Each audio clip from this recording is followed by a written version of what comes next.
আজকে আমরা আমাদের এই জুমাতে চারটি বিষয় নিয়ে আপনাদের সামনে কথা বলার ইচ্ছা প্রকাশ করছি, আর সেটি হলো রমাদানের এই মাসের সম্মান এবং মর্যাদা নিয়ে আমরা কথা বলবো আজকে, এবং কথা বলবো রমজানে ফরজ হওয়া রোজার সম্মান এবং মর্যাদা নিয়ে, এবং যে এই রমাদানের রোজা রাখে তার আল্লাহ তাআলার কাছে কি সম্মান কি মর্যাদা, এই বিষয়টা নিয়ে কথা বলবো। এবং ফাইনালি রোজা না রাখার কি ভয়াবহ শাস্তি, এই বিষয়টাও আজকে কথা বলার চেষ্টা করবো ইনশাআল্লাহ। তার আগে আমি আপনাদের দৃষ্টি আকর্ষণ করব আমাদের এই যে রোজা, ইসলামী শরীয়তের গুরুত্বপূর্ণ এই বিধান, এই বিধান আমাদের পর্যন্ত আসলো কয়টি ধাপে, এই বিষয়টা আমরা আজকে প্রথম জানার চেষ্টা করব। মূলত রমাদান আল কারীমের রোজাকে চারটি ধাপে আমাদের পর্যন্ত পৌঁছানো হয়েছে, ফরজ করা হয়েছে। বলুন তো দেখি, রমাদানের রোজা কয়টি ধাপে ফরজ করা হয়েছে? চারটি ধাপে ফরজ করা হয়েছে।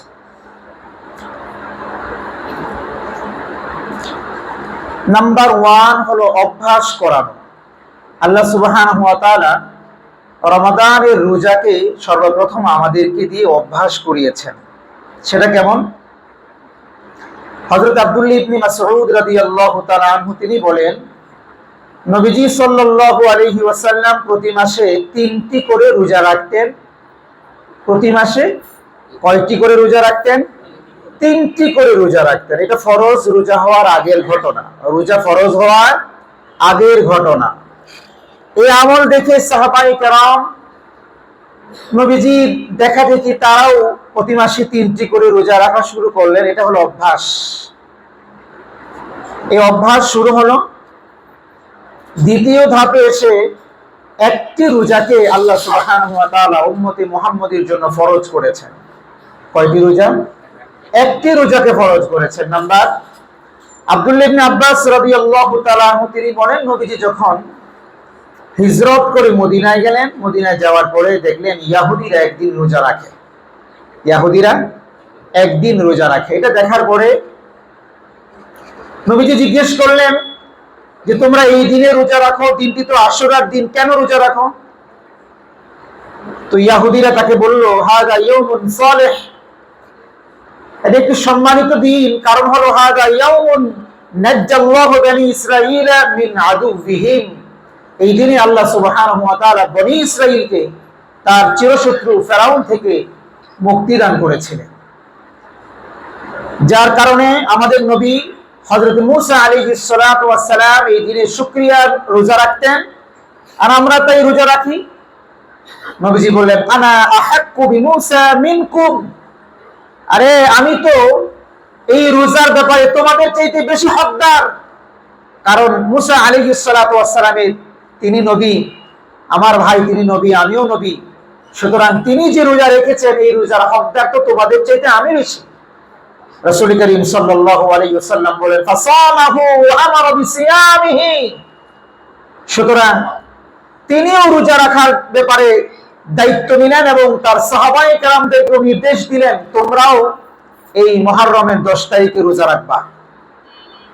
তো একটি রোজাকে রাসূল করিম সাল্লাল্লাহু আলাইহি ওয়াসাল্লামের নির্দেশের মধ্য দিয়ে ফরজ হয় সর্বপ্রথম। এটা ফরজ রোজা হওয়ার আগে। নাম্বার 2 গেল। নাম্বার 3, কোরআনে কারীমের এই আয়াত, ইয়া আইয়ুহাল্লাযীনা আমানু কুতিবা আলাইকুমুস সিয়াম কামা কুতিবা আলাল্লাযীনা মিন ক্বাবলিকুম লাআল্লাকুম তাত্তাকুন, এই আয়াত যখন নাযিল হয়েছে, এই আয়াতের মাধ্যমে রোজাকে ফরজ করা হয়েছে, তবে পূর্ণাঙ্গ নয়। বিধানটা পূর্ণাঙ্গ হয়নি। কেমন? আল্লাহ বলেছেন তোমরা চাইলে রোজা রাখতে, তোমরা রোজা রাখো, তবে ওয়ালাল্লাযীনা ইউতিকুনাহু ফিদিয়াতুন তুআমু মিসকিন, তোমাদের মধ্যে যারা চায় যে রোজা রাখবে না, একটু কষ্ট হয়, টাকা পয়সা আছে, তারা যদি রোজা রাখতে না চায় তাহলে ফিদিয়া দিয়ে দিলেও রোজা হয়ে যাবে। একটা রোজার বিনিময় ফিদিয়া দিয়ে দেবে। এই পর্যন্ত কোনো অসুস্থতার কথা আসেনি। ধনাঢ্য ব্যক্তি সুস্থ মানুষ, সে চাইলে ফিদিয়া দিয়ে রোজা কাটিয়ে দিতে পারত। এই পর্যন্ত 3টি স্টেপ। চতুর্থ স্টেপে এসে আল্লাহ যখন বললেন ফামান শাহিদা মিনকুমুশ শাহরা ফালইয়াসুম, তোমরা যখন রমাদান আল কারীমের মাস পেয়ে যাবে, মাস পেয়ে যাওয়ার পরে তোমাদের উপর প্রত্যেকের জন্য রোজা রাখাকে আমি আল্লাহ তাআলা আবশ্যক করে দিলাম। এই আয়াত যখন নাজিল হয়, এই আয়াতের মধ্য দিয়ে পবিত্র রমাদানের রোজাকে মুসলমান নরনারীর উপর সবার জন্য ফরজ হয়ে যায়। কেবলমাত্র অসুস্থ মানুষ আর যারা রোজা রাখার যাদের উপর থেকে আল্লাহর কলম উঠিয়ে নেওয়া হয়েছে, 3 শ্রেণীর মানুষ বলেছিলাম, অসুস্থ, পাগল, শিশু, এছাড়া সবার উপর আল্লাহ তাআলা কি করে দেন? রোজাকে ফরজ করে দেন। এটা হলো রমাদানের রোজা ফরজ হওয়ার যে 4টি স্টেপ। এবার আসুন আমরা জানি 12টি মাসের মধ্যে আল্লাহ সুবহানাহু ওয়া তাআলা আমাদেরকে যে এখন যে মাসে আমরা উপনীত হয়েছি, এই মাসটাকে আল্লাহ সুবহানাহু ওয়া তাআলা পবিত্র কোরআনে স্পেসিফিক ভাবে নাম ধরে উল্লেখ করেছেন। আর কোন মাসের কথাই আল্লাহ এরকম নাম ধরে উল্লেখ করেন নাই। সূরা বাকারা যদি আপনি খোলেন 185 নম্বর আয়াত, সেখানে দেখবেন আল্লাহ স্পষ্টত বলেছেন শাহরু রমাদান। কি বলেছেন? শাহরু রমাদান। এই রমাদান মাসের নাম স্পষ্ট করে আল্লাহ তাআলা উল্লেখ করেছেন। আল্লাহ বলেছেন শাহরু রমাদান আল্লাযী উনজিলা ফীহিল কুরআন হুদাল লিন-নাস। এই রমাদান এই মাস, এই মাসে আমি কোরআনকে নাযিল করেছি, এটা মানবতার হেদায়েতের একটি গ্রন্থ। প্রিয় ভাইয়েরা আমার, রমজান মাসের সম্মান কত দেখেন। বুখারী মুসলিমে একযোগে হাদিস বর্ণিত হয়েছে, খুবই চমৎকার হাদিস।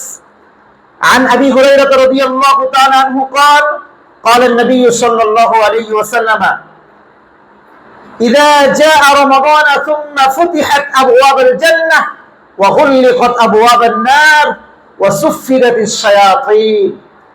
হযরত আবু হুরায়রা রাদিয়াল্লাহু তাআলা আনহু বর্ণনা করেন, মুহাম্মদুর রাসূলুল্লাহ সাল্লাল্লাহু আলাইহি ওয়াসাল্লাম আমাদেরকে বলেছেন, সেটি কি? যখন রমজান মাস চলে আসে তখন আল্লাহ তাআলা জান্নাতের সকল দরজাগুলো খুলে দেন। সুবহানাল্লাহ বলেন। সবগুলো জান্নাতের দরজা আল্লাহ তাআলা খুলে দেন।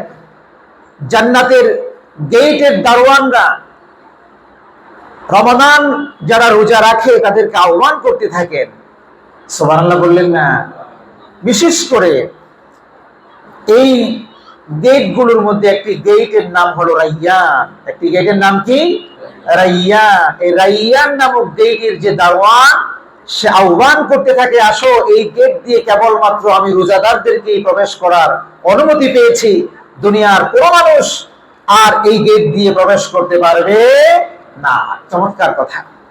প্রিয় ভাইরা আমার, আল্লাহ হাবিব বলছেন জান্নাতের সবগুলো দরওয়াজা যেমন খুলে দেওয়া হয়, পাশাপাশি জাহান্নামের সবগুলো দরজাকে আল্লাহ তাআলা বন্ধ করে দেন। সুবহানাল্লাহ বলেন। জাহান্নামের সব দরজা বন্ধ করে দেন। এটা আল্লাহ তাআলার অপার কৃপা। শুধু তাই না, অভিশপ্ত শয়তানকে আল্লাহ তাআলা এই মাসে শৃঙ্খলবন্দি করেন, শিকলবন্দি করে রাখেন অভিযুক্ত শয়তানকে, যার ফলশ্রুতিতে শয়তান যখন শিকলবন্দি হয়ে যায়, তখন মানুষেরা যত পাপ কার্য দুনিয়াতে সংগঠিত করত, অনেক ক্ষেত্রে সে পাপ কার্যগুলো মানুষ সংগঠিত করা থেকে নিজে নিজেই বিরত থাকার সর্বাত্মক চেষ্টা করতে পারে, কারণ শয়তানের ওয়াসওয়াসাটা সরাসরি মানুষকে পরাজিত করতে পারে না।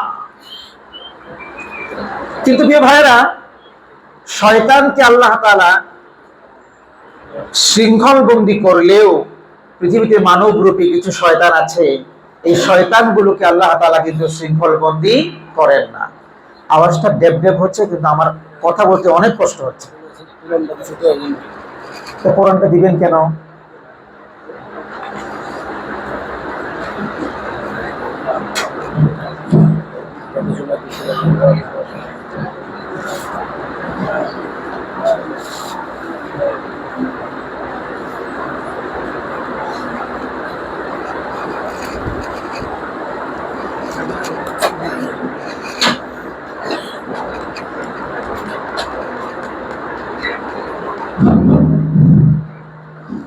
আওয়াজটা কমায় দিয়ে ছড়ায় দেন, আওয়াজটা যেন আমার গলায় কষ্ট না হয়। প্রিয় ভাইরা আমার, বলছিলাম আল্লাহ সুবহানাহু ওয়া তাআলা এই পৃথিবীতে শয়তানকে শৃঙ্খলবন্দি করলেও শৃঙ্খলবন্দি কিন্তু করেননি মানবরূপী শয়তানদেরকে, যার ফলশ্রুতিতে আমরা দেখতে পাই এই রমাদান আল করিম এই মাসেও কিন্তু অনেক পাপ কার্য দুনিয়াতে সংঘটিত হয়। কথা ঠিক না ভাই? তাহলে দেখেন আল্লাহর কোরআন বলছে আল্লাযী ইউওয়াসবিসু ফি সুদুরিন নাস মিনাল জিন্নাতি ওয়ান নাস। আল্লাহ চমৎকার ভাবে সংজ্ঞায়িত করেছেন পৃথিবীতে শয়তান শুধুমাত্র জিন রূপী শয়তানি নয়, বরং মানব রূপী শয়তানও আছে। আল্লাহ এটা বলছেন সূরা নাস, আল্লাযী ইউওয়াসবিসু ফি সুদুরিন নাস, মানুষের অন্তরে ওয়াসওয়াসা প্রদানকারী শয়তান। এটা দুই প্রকার। এটা কত প্রকার? দুই প্রকার। মিনাল জিন্নাতি ওয়ান নাস, একটা হলো জিনদের মধ্য থেকে, আর একটা হলো নাস, মানবদের মধ্য থেকে।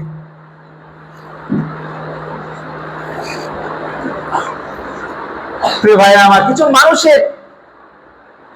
মানুষের মানব রূপী চেহারা সর্বস্ব মানুষ, কিন্তু তারা দুনিয়াতে এমন কার্য সম্পাদন করেন যে কাজগুলো দেখলে পরে মনে হয় এরা আসলে মানুষ নয়।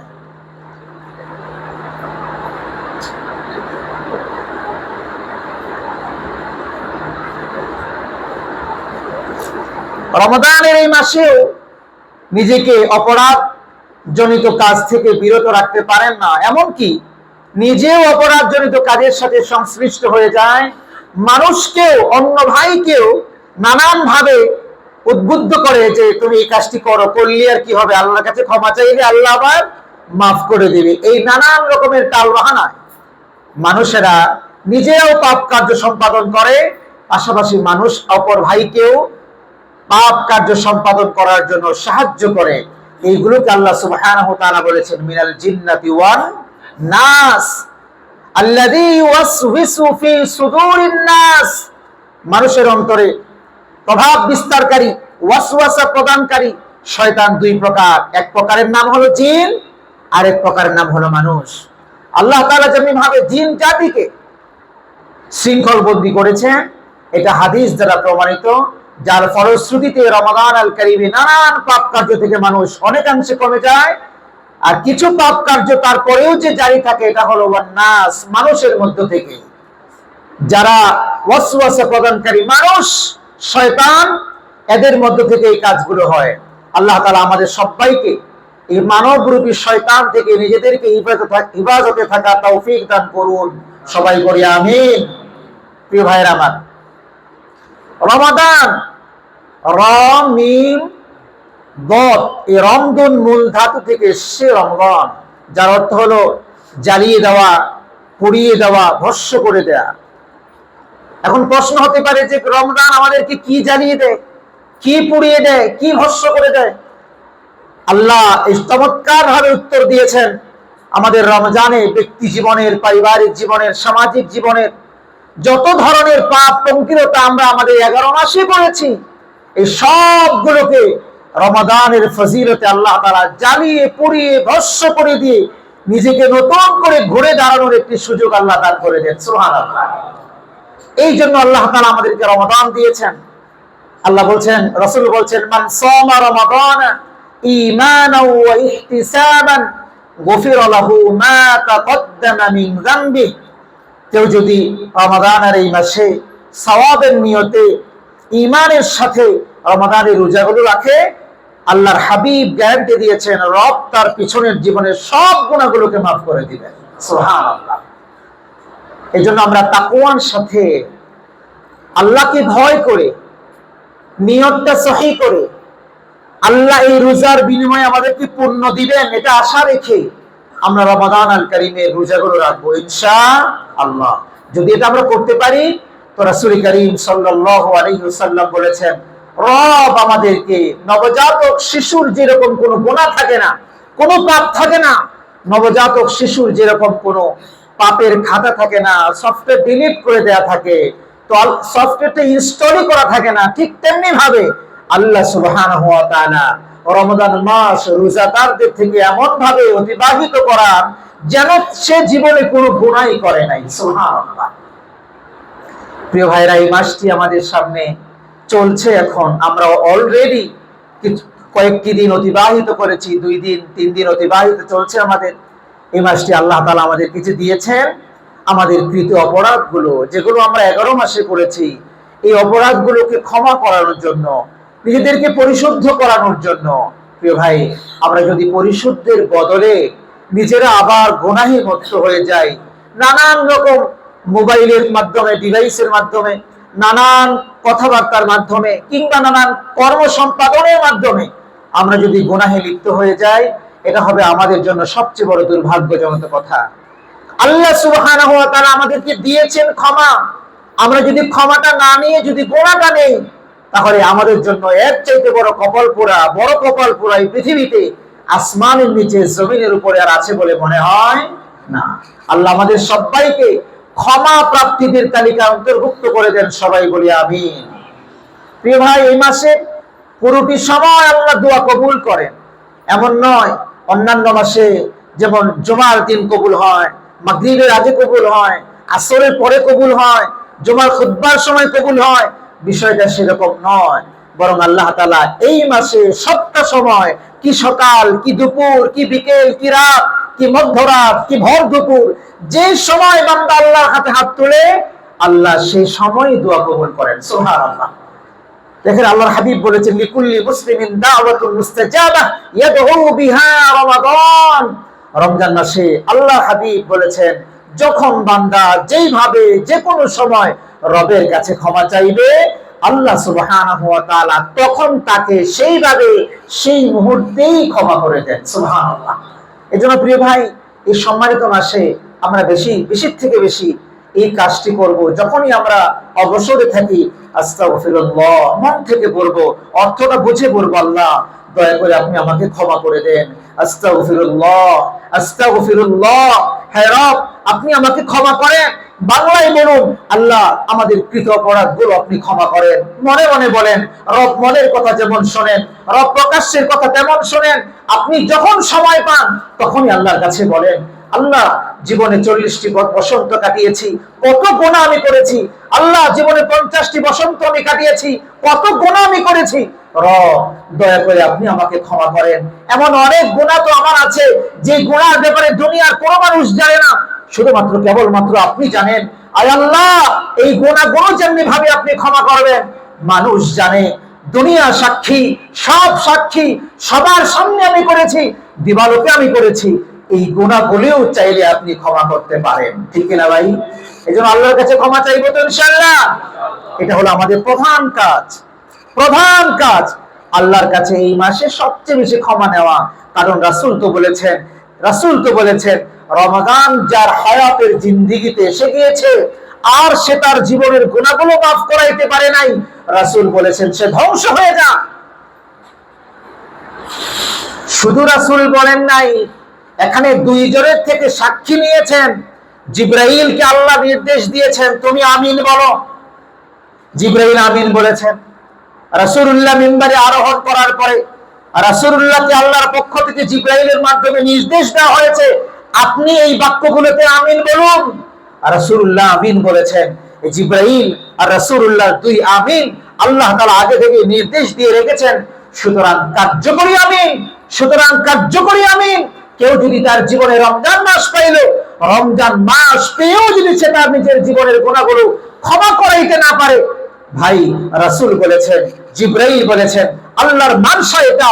আল্লাহ চেয়েছেন জিবরাইল আমিন বলো, আল্লাহ চেয়েছেন রাসূলুল্লাহ আমিন বলো।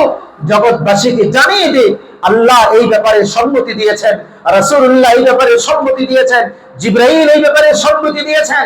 সেই মানুষটাকে আল্লাহ ধ্বংস করতে চান।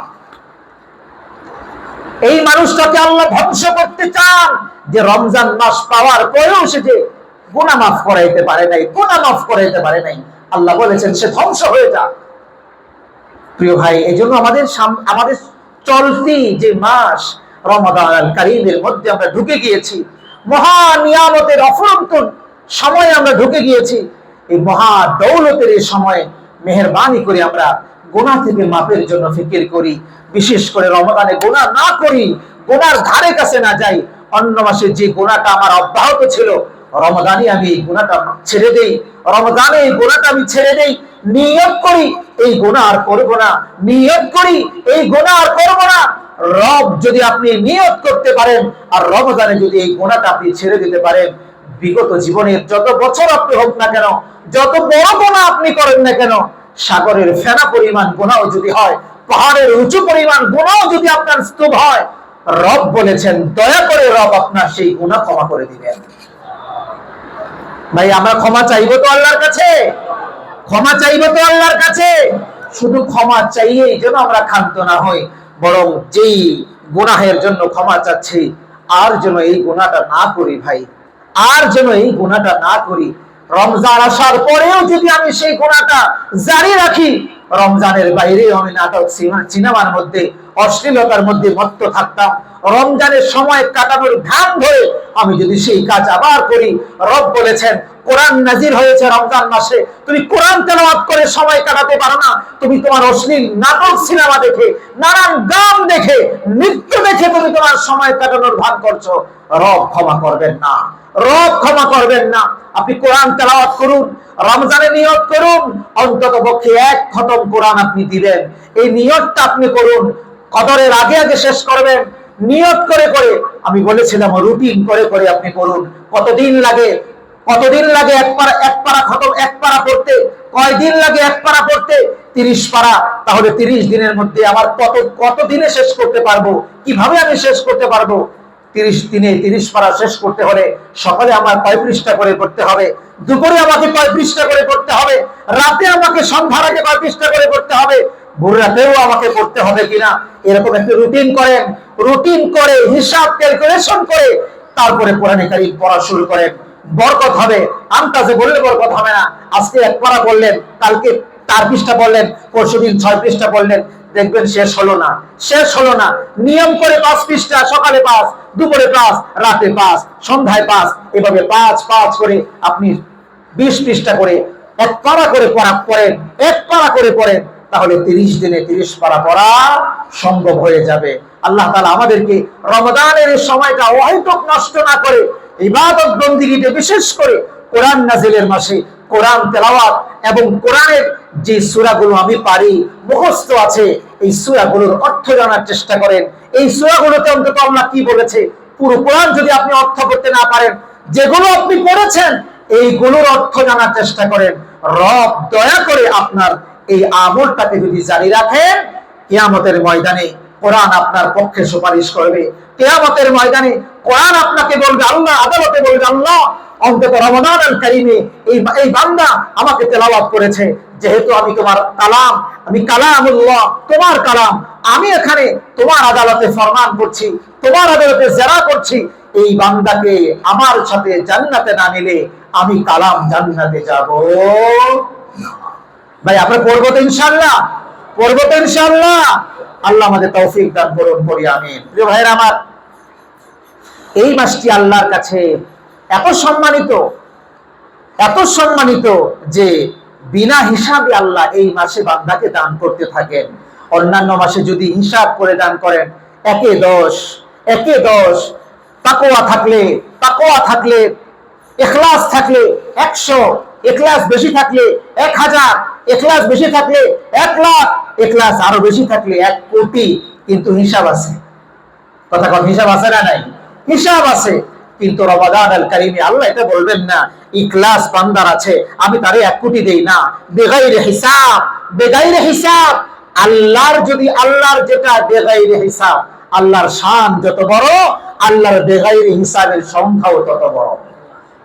আমরা আমাদের হিসাব কোটিতে নিয়ে শেষ করি, আমরা আমাদের হিসাব বিলিয়নে নিয়ে শেষ করি, আমরা আমাদের হিসাব আর সামনে যেতে পারি না। কিন্তু আল্লাহর কাছে কোটি আর বিলিয়ন শুরুই না, আরো পরে শুরু। কথা কোন ঠিক কিনা? আল্লাহর কাছে শুরুই হবে আরো পরে। আল্লাহ যত বড়, আল্লাহর শান যত বড়, আল্লাহর বেগাইরে হিসাবটাও তত বড়। আল্লাহ আমাদেরকে দান করেন, পড়েন আমিন। মুসলিম শরীফের বর্ণনা 1151 নম্বর হাদিস, রাসূলুল্লাহ সাল্লাল্লাহু আলাইহি ওয়াসাল্লাম বলেন, বর্ণনা করেছেন হযরত আবু হুরায়রা রাদিয়াল্লাহু তাআলা আনহু, عن أبي هريرة رضي الله تعالى عنه قال قال النبي صلى الله عليه وسلم كل عمل ابن آدم يضاعف الحسنة عشرة أمثالها إلى 700 ضعف إلا الصيام অন্য বর্ণনা আছে ইল্লা সাওম। রাসূলুল্লাহ সাল্লাল্লাহু আলাইহি ওয়াসাল্লাম বলেছেন আদম সন্তানের কোন নেক আমলকে আল্লাহ তাআলা বরবাদ করেন না, বরং প্রতিটি নেক আমলকে আল্লাহ তাআলা একটা করে কমপক্ষে 10টি করে নেক দেন। তার সওয়াবের মাত্রা বাড়াইতে বাড়াইতে একের জন্য আল্লাহ 700 করে বৃদ্ধি করেন। কিন্তু রোজা এমন এক নিয়ামত, কিন্তু রোজা এমন এক ইবাদত, যে ইবাদতের সওয়াব রব কোন 1 আর 700 করে হিসাব করে দেন না, বরং আল্লাহ বেগাইরে হিসাব দান করেন। সুবহানাল্লাহ। প্রিয় ভাইরা আমার, কত সম্মানিত এই মাস। বিশ্বনবী বলেছেন মান তাকাররাবা ফীহি বিখাসলাতিন মিনাল খায়রি কানা কামান আদ্দা ফরিদাতান ফীমা সিওয়া। যে ব্যক্তি এই মাসে একটি নফল আদায় করবে, রব তারে বাড়াইতে বাড়াইতে একটা নফলটাকেই ফরজের সমান সওয়াব দিবেন। অথচ অন্য মাসে মানুষ যদি জীবনভর নফল আদায় করে, তাইলেও একটা ফরজের সমান সওয়াব হয় না।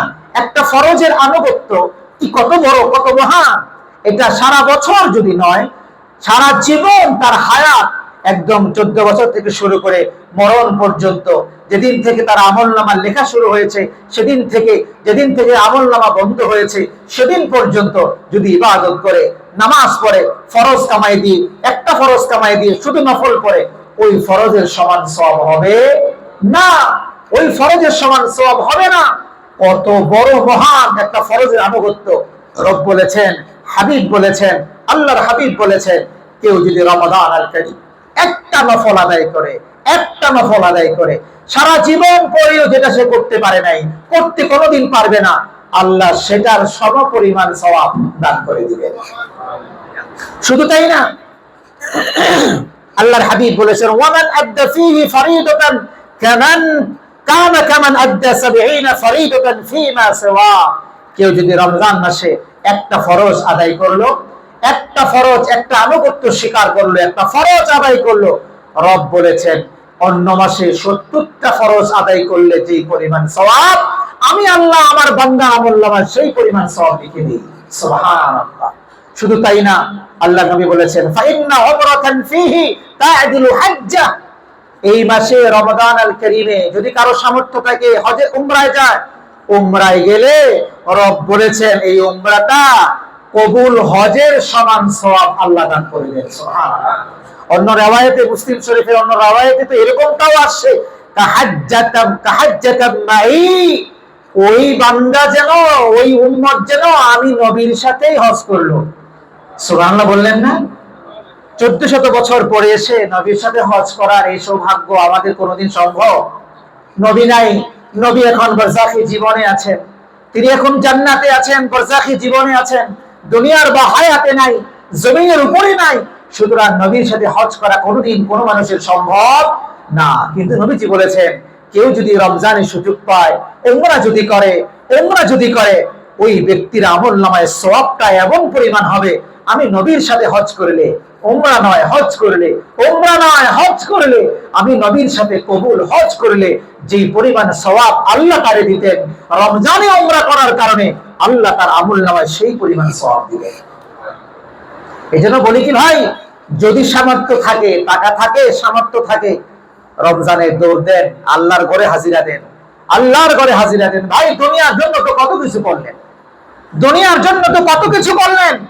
দুনিয়ার জন্য শেষ করলেন, সব শেষ করলেন। দুনিয়াকে শেষ করতে করতে বয়স 70-এ পৌঁছেছে, দুনিয়ার জন্য খাটতে খাটতে বয়স 80-তে পৌঁছেছে, দুনিয়ার জন্য খাটতে খাটতে বয়স 60-50-এ পৌঁছেছে। ভাই আল্লাহর জন্য, নিজের আমলের জন্য একটু ফিকির করেন।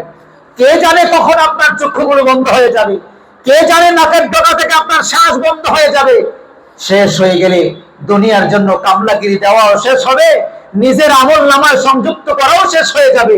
বুদ্ধিমানের কাজ তো তখন হবে এই শ্বাস থাকাকালীন সময়, চোখে পাথি মেলা থাকাকালীন সময় আপনি এই বেশি বেশি আমল করে যদি করে দিতে পারেন, এই রমাদানে সুযোগ পাইলে চলে যান, উড়াল দেন আল্লাহর কাছে, আল্লাহর ঘরে গিয়ে হাজিরা দেন, রাসূলুল্লাহ সাল্লাল্লাহু আলাইহি ওয়াসাল্লামের রওজায়ে আতহারে গিয়ে হাজিরা দেন। গিয়ে তাকে তার শিয়রের পাশে দাঁড়িয়ে সালাম করেন, সালাম দেন, আসসালাতু ওয়াসসালামু আলাইকা ইয়া রাসূলুল্লাহ, আসসালাতু ওয়াসসালামু আলাইকা ইয়া হাবিবাল্লাহ। রাসূলের রওজার পাশে গিয়ে সালাম করেন, সালাম করে আপনি তারে বলেন, রাসূল আপনি বলেছেন আপনার রওজার পাশে এসে সালাম দিলে ফেরেশতায় পৌঁছায় না, আপনি নিজের কানে শোনেন। ওই রব, ঢাকার মিরপুর থেকে আসছি, ঢাকার মিরপুর থেকে আসছি, আল্লাহ আপনার হাবিবের কাছে আসছি, আপনার হাবিব নিজের কানে শুনতেছে, এটা আমার পূর্ণ আকীদা এবং বিশ্বাস। শুধু এটাই না, রব সেই সালামের জবাব দেওয়ার জন্য আল্লাহর হাবিবকে ব্যবস্থা করে দেন। সুবহানাল্লাহ। আল্লাহর হাবিব তার জবান দিয়ে সালামের জবাব দেয়। শুধু তাই না, রাসূল তো বলেছে কেউ যদি আমার কাছে এসে হজে কিংবা উমরা আমার কাছে এসে সালাম দেয়, আমাকে জিয়ারত করে যায়, এই কপাল পোড়া এই অভাগা উম্মতের জন্য আমি রাসূল জিম্মাদার হয়ে যাব। কিয়ামতের ময়দানে সে যখন বিপদে পড়ে যাবে, কিয়ামতের ময়দানে তার যখন সুপারিশের প্রয়োজন হবে, সরকারে দু জাহান মুহাম্মদুর রাসূলুল্লাহ সাল্লাল্লাহু আলাইহি ওয়াসাল্লাম বলেন, আমি তার পক্ষে হয়ে আল্লাহর আদালতে বলবো, ও আল্লাহ এ তো আমাকে জিয়ারত করার জন্য এসেছে, ও আল্লাহ এ তো আমার পায়ের কাছে এসে সালাম দিয়েছে, আমার শিয়রে এসে সালাম দিয়েছে, ও আল্লাহ আমাকে এই মানুষটা বাংলাদেশ থেকে এসে জিয়ারত করেছে। আমি তো দুনিয়াতে বলেছিলাম, যেই কথা আমি বলেছিলাম সেই কথা তো ব্যত্যয় হতে পারে না, কারণ আমি কোনো কথা ততক্ষণ পর্যন্ত বলতাম না যতক্ষণ পর্যন্ত সেই কথাকে আপনি আমাকে বলতে নির্দেশ না দিতেন। কথা বলে ঠিক কিনা? হ্যাঁ, দুনিয়ার যত কথা রাসূল বলেছেন, যত কথা আল্লাহর রাসূল বলেছেন, কোনো কথাই নিজ থেকে বলেন নাই, উপর থেকে ফরমান জারি হয়েছে, উপর থেকে ফরমান জারি হয়েছে, রাসূল তার জবান দিয়ে বলেছেন মাত্র। কথাটা ঠিক কিনা? এই জন্য ওহীকে বলা হয় ওহী দুই প্রকার, ওহী হে মাতলু, ওহী হে গায়রে মাতলু। ওহী দুই প্রকার, এক প্রকারের ওহী হলো কোরআন, ওহী হে মাতলু কোরআন যেটা নামাজে তেলাওয়াত করা হয়, আরেকটা সেটাও ওহী, ওহী হে গায়রে মাতলু, আল্লাহর ভাব নবীজির জবান দিয়ে শব্দ উচ্চারণ করে বলা হাদিস। ওই হাদিস, এই দুই ওহীর মধ্যে মূল পার্থক্য হলো এক ওহী দিয়ে কোরআনে কারীম, এক ওহী দিয়ে নামাজে তেলাওয়াত করা যায়, আর এক ওহী নামাজে তেলাওয়াত করা যায় না, এতটুকুই ব্যবধান। কিন্তু ওইটাও কি ওহী, ওইটাও ওহী। এজন্য রাসূল যা বলেছেন সব ওহী। এজন্য প্রিয় ভাই, সময় যদি আপনার থাকে, সুযোগ যদি আপনার থাকে, আল্লাহর জন্য সময়টুকু বের করে রাসূলের রওজায় আথারে রমজানে সুযোগ করেন। এই বছর যদি না পারেন, কোন বাধ্যবাধকতায় নিয়ত করে রাখেন আগামী বছর ইনশাআল্লাহ রমাদান আল কারীমে আমি উমরায় যাব, নিয়ত করে রাখেন, নিয়ত করে রাখেন। যদি আপনি সময় না পান, তার আগেই যদি আপনার সময় ফুরিয়ে যায়, আর যদি ফ্রম হার্ট এই নিয়তটা হয়ে থাকে, রব আপনাকে সেই সওয়াব দিয়ে দিবেন ইনশাআল্লাহ, দিয়ে দিবেন ইনশাআল্লাহ। আল্লাহ আমাদেরকে তৌফিক দান করুন, পড়ি আমিন। প্রিয় ভাইয়েরা আমার, এতক্ষণ আমরা আলোচনা করলাম রমজান মাসের গুরুত্ব এবং তার সম্মান। এবার আমরা আলোচনা করব রোজা, এই রমজানের যে রোজা, এই রোজার কি গুরুত্ব, কি ফজিলত, কি সম্মান আল্লাহ তাআলার কাছে, এই বিষয়টা আমরা কথা বলার চেষ্টা করব অল্প সময়ে। আল্লাহ কোরআনে কারীমে দেখেন প্রায় সকল ইবাদতের আউটলাইন দিয়েছেন কিংবা গাইডলাইন দিয়েছেন, প্রায় সকল ইবাদতে, কিন্তু ডিটেইলসে আল্লাহ তাআলা পবিত্র কোরআনে বলেন নাই, ডিটেইলসে আসছে রাসূলুল্লাহর হাদিসে।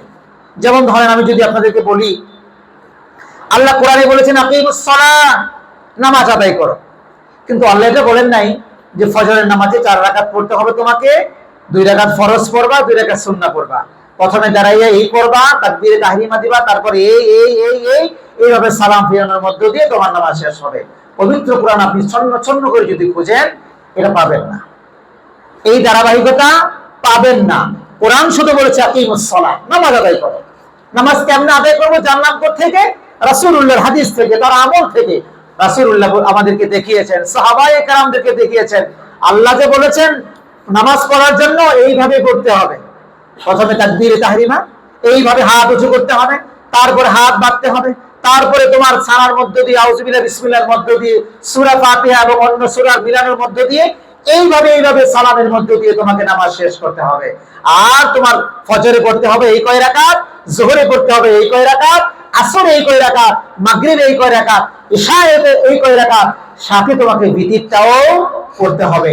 এই যে ডিটেইলসে বর্ণনা করেছেন, আল্লাহ করেছেন না মুহাম্মদুর রাসূলুল্লাহ? মুহাম্মদুর রাসূলুল্লাহ সাল্লাল্লাহু আলাইহি ওয়াসাল্লাম আমাদেরকে বর্ণনা করে শিখিয়ে দিয়েছেন। তারপরে যদি আমি আপনাদেরকে বলি হজের কথা, হজের কথাও আল্লাহ বলেছেন হজ করো। আল্লাহ বলেছেন কি? হজ করো। কিন্তু এটা আল্লাহ বলেন নেই হজের রুকন কয়টা, ফরজ কয়টা, ওয়াজিব কয়টা, কোনটা করলে হজ ভেঙে যাবে, কোনটা করলে হজ ঠিক থাকবে, নানাবিধ হজের নিয়ম কানুন গুলো সবগুলো আল্লাহ ডিটেইলসে বলেন না। এগুলো বলেছেন মুহাম্মাদুর রাসূলুল্লাহ সাল্লাল্লাহু আলাইহি ওয়াসাল্লাম। যাকাতের কথা কোরআনে এসেছে, যাকাত দাও, কিন্তু আল্লাহ এটা বলেন নাই কিভাবে যাকাত দিবা, কত টাকা হলে কত টাকা যাকাত দেওয়া লাগবে, কি পরিমাণ সম্পদ হলে তোমার যাকাত দেওয়া লাগবে, এই যাকাতের জন্য হাওলানে হাওল হওয়া লাগবে কিনা, এক চন্দ্র বছর অতিবাহিত হওয়া লাগবে কিনা, নাকি একটা সূর্য বছর অতিবাহিত হলেই হবে, নানাবিধ বিস্তারিত ব্যাখ্যা আল্লাহ কোরআনে বলেন নাই। আমাদেরকে যাকাতের ডিটেইলসে শিখিয়েছেন মুহাম্মদুর রাসূলুল্লাহ সাল্লাল্লাহু আলাইহি ওয়াসাল্লাম। এগুলো আমরা তার থেকে পেয়েছি। কিন্তু দেখেন রোজা কত বড় একটি ফজিলতের ইবাদত। এই রোজার ব্যাপারে আল্লাহ পূর্ণ একটি রুকু আল্লাহ নাযিল করেছেন। পবিত্র কোরআন যদি আপনি খোলেন দেখবেন সূরা বাকারা 183 থেকে 187 নং আয়াত পর্যন্ত পুরোটা একটি রুকু আল্লাহ এই রোজার ব্যাপারে ডিটেইলসে বর্ণনা করেছেন। কিভাবে রোজা তোমাকে রাখতে হবে, তুমি যদি রোজা রাখতে না পারলে তুমি ফিদিয়া কেমন করে দিবে, কারে ফিদিয়া খাওয়াইতে হবে, কিভাবে ফিদিয়া খাওয়াবা, কয়জনকে খাওয়াবা, সব বিস্তারিত আল্লাহ সুবহানাহু ওয়া তাআলা এই পূর্ণ একটা রুকুতে আল্লাহ তাআলা রোজাদার যে রোজার এই ইবাদতের ফজিলত বর্ণনা করতে গিয়ে আল্লাহ ডিটেইলসে বর্ণনা করেছেন। সঙ্গত কারণেই আমরা বুঝতে পারি এই রোজার মাহাত্ম্য এবং গুরুত্ব আল্লাহ তাআলার কাছে কম না বেশি? ভাই অনেক বেশি। প্রিয় ভাইরা আমার, রাসূলুল্লাহ বলেছেন কুল্লু আমাল ইবনে আদম লাহু ইল্লা সিয়াম, অন্য বর্ণনা ইল্লা সাওম। আদম সন্তান সকল কাজ, আদম সন্তানের সকল কাজ এটা কেবলমাত্র তার নিজের জন্যই করে, নিজের জন্যই করে। আর রোজা যেটা আল্লাহ বলেন এই রোজা বান্দা নিজের জন্য করে না, কার জন্য করে? as-sawmu li wa ana ajzi bihi, অনবরণের সে ওয়া আনা উজজা বিহি।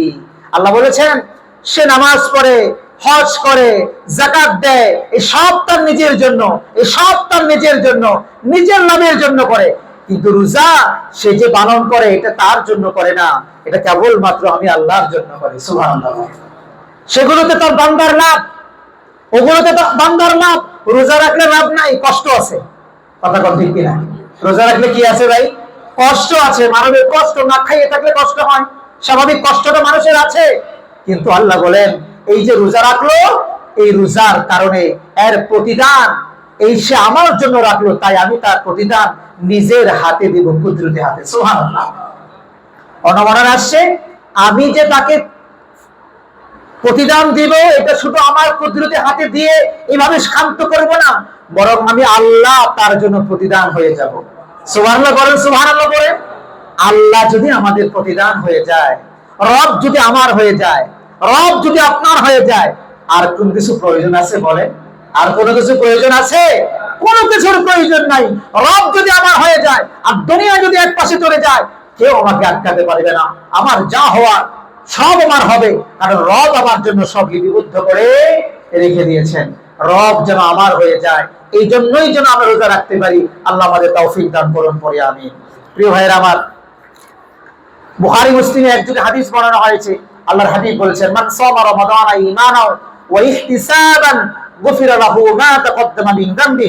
আল্লাহর হাবিব বলেন কেউ যদি রোজা রাখে ঈমানের সাথে, সওয়াবের নিয়তে, তাহলে এই রোজার কারণে রব তার পিছনের জীবনের সব গুনাহ মাফ করে দিবেন। সুবহানাল্লাহ। প্রিয় ভাইরা, সংক্ষিপ্ত সময়ে এবার আমরা বলবো রোজাদারের কি মর্যাদা, যে রোজা রাখলেও তার কি মর্যাদা। বুখারী মুসলিমে একযোগে হাদিস বর্ণনা করা হয়েছে।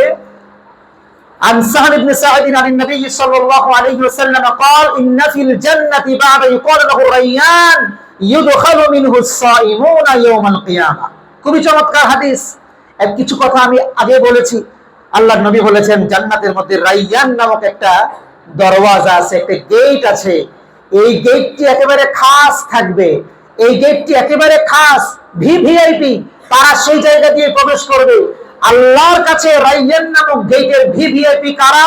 রাসূল বলেছেন দুনিয়াতে রোজা রেখেছিল যারা। সুবহানাল্লাহ পড়েন।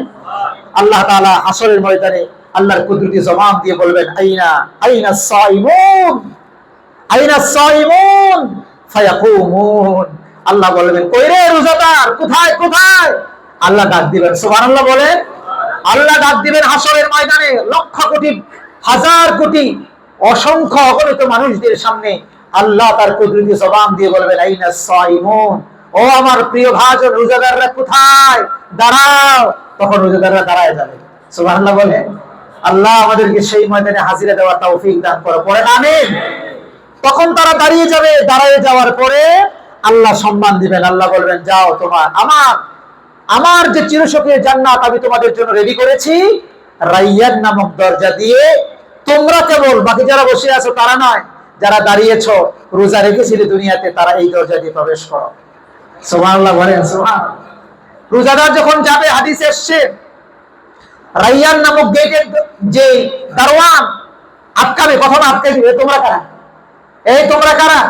তারা পরিচয় দিবে, আইডেন্টি প্রকাশ করবে, আইডি কার্ড দেখাবে, আরে আমরা তো রোজাদার, আমরা রোজাদার। এটা দেখার পরে রাইয়ান নামক গেটের দারওয়ান বলবে, হ্যাঁ হ্যাঁ, হাজার কোটি দুনিয়া শুরু হওয়ার আগে থেকেই আল্লাহ জান্নাত এবং জাহান্নামকে সৃষ্টি করেছেন, এই গেটটাও সৃষ্টি করেছেন, আমি দারওয়ানকেও সৃষ্টি করেছেন। তখন বলে দিয়েছেন, জান্নাতে প্রবেশ করবে কেবলমাত্র এই গেট দিয়ে, রাইয়ান এই গেট দিয়ে, কেবলমাত্র রোজাদার, আমি যেন অন্য কাউরে প্রবেশ করতে না দেই।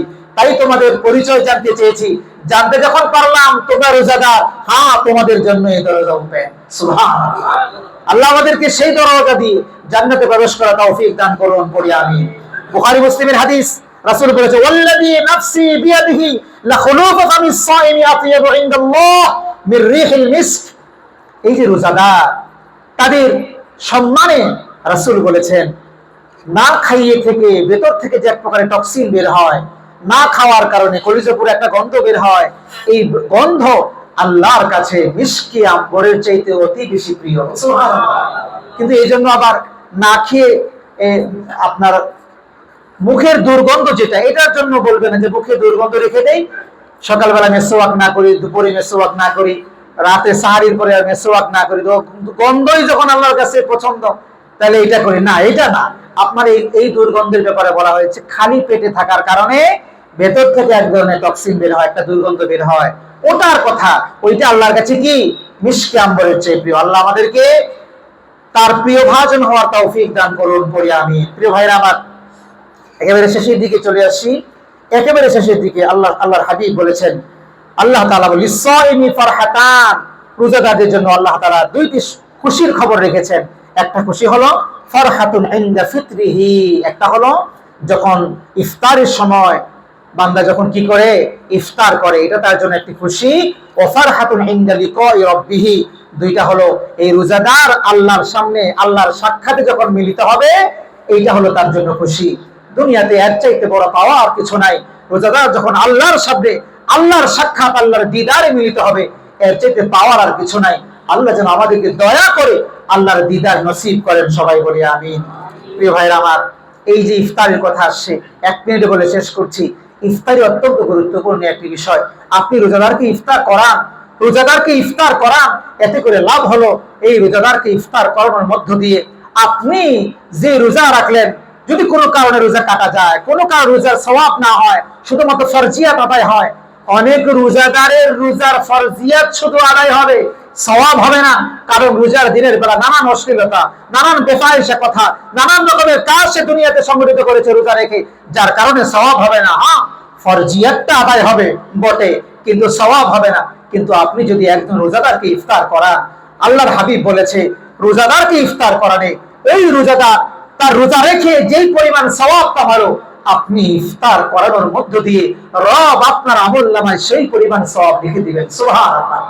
এই নিয়ামত যেটা থেকে আমরা বঞ্চিত না হই ভাই, এক গ্লাস দুধ দিয়ে, কিচ্ছু না পারি একটা মিঠা পানি দিয়ে, একটা গ্লাস পানি দিয়ে, একটা খেজুর দিয়ে, একটুখানি নিজের সামর্থ্য অনুযায়ী একটু ইফতারি দিয়ে আমার ভাইকে আমি সহায়তা করি।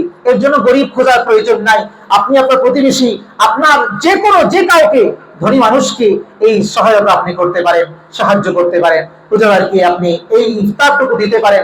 এতে করে আল্লাহ তাআলা আপনার আমলনামায় প্রতিটা রোজার ইফতারের কারণে এক একটা রোজার সওয়াব আল্লাহ দান করবেন। আমরা করবো তো ইনশাআল্লাহ ভাই?